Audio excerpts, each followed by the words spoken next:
Hi everyone, and welcome to another segment of AstrologyAnswers.com's weekly horoscope. My name is Terence Scardino.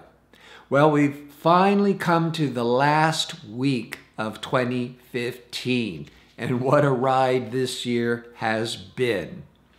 On Tuesday, the 29th, the sun will be shining favorably on inspirational Neptune. This can light up our dreams. We can envision a better future for the coming year. This sun awakening Neptune can awaken more empathy, more compassion, more charity. But Mercury, the planet of communications, is going to be in a hard angle to Mars. So you might be prone to making some snap decisions, be a little bit too aggressive in your conversations, but it can certainly be a time of really stimulating all these ideas and plans. But with the Sun Neptune, you are allowing yourself to be open to more, to dream and to envision a better tomorrow.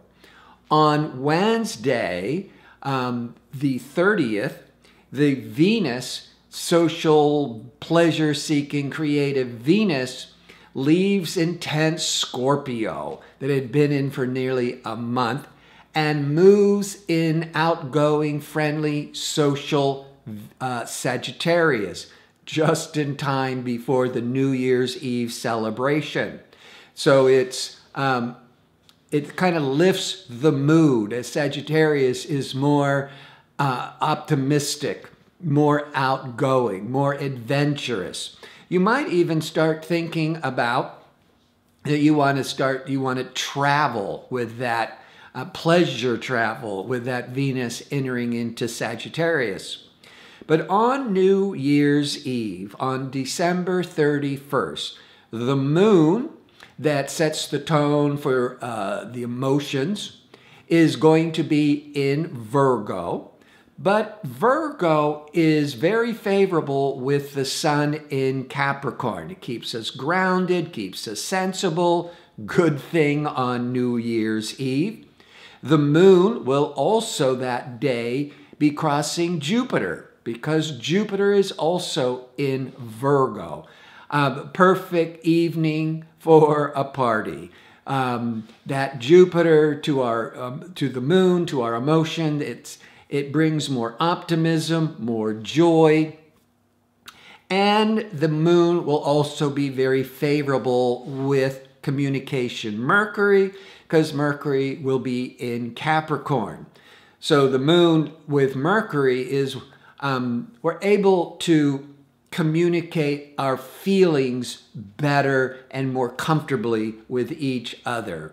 And now Venus is in more friendly, sociable Sagittarius, a great combination to celebrate the new year. On Friday, January the 1st, and Happy New Year, communication Mercury is briefly moving into eclectic, innovative Aquarius. That is because on January the 5th, just 5 days later, Mercury is going retrograde. And 3 days after that, it's retrograding back into pragmatic, conservative Capricorn. But from January the 1st, for that next week, our minds are going to be more open to new ideas, thinking out of the box. It's certainly really kind of being more open to new suggestions. So that's a really great energy to being open to more progressive new ideas for the new year. So it's a great week for the New Year celebrations. But before I wrap this up, I want to remind you again that when you are requesting one of the questions, if you're requesting using me to answer one of the questions, please and try to find your time of birth. And to include it again in the message, because some of you, when you're putting in the time, you're forgetting to put the AM or the PM. So just repeat it, and I'll be able to give you the best possible answer. So I want to thank you for tuning in. I hope to see you next time and next year. And until then, Happy New Year.